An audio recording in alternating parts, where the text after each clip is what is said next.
handiwork of our settlement makers.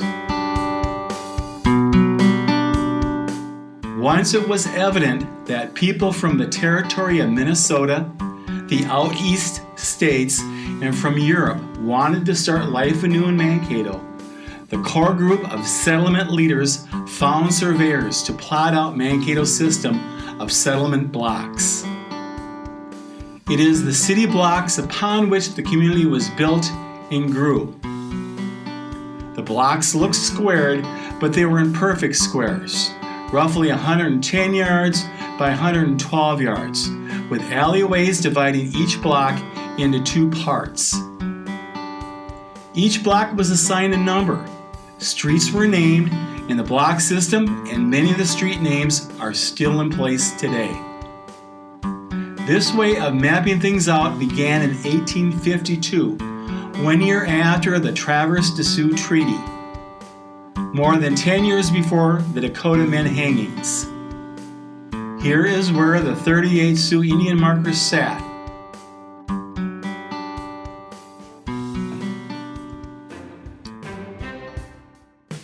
Fantasy historical artwork. All things mapped out at the time like they were, these two art pieces fall short of showing any of Mankato's surroundings. Plus, the size of the scaffold appears to be more prominent than it really was, in the center of a settlement that was soon called a village. Sir, please ask your men to turn around.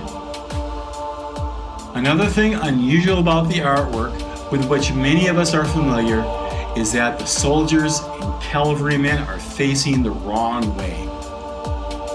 The duty of these men was to provide safety to the condemned Dakota men and to the other Dakota people in Mankato that day after Christmas. The military men on foot or horseback faced the crowd of spectators for the hangings, presumably to hold the group at bay, to uphold the peace. Why would anyone want us to believe that the scaffold was a real big death contraption? And why did the military units have to be portrayed as showing a sign of strength to men in chains, who in moments would have hoods pulled over their heads, followed by a noose around their necks? Huh? Downtown Boomtown.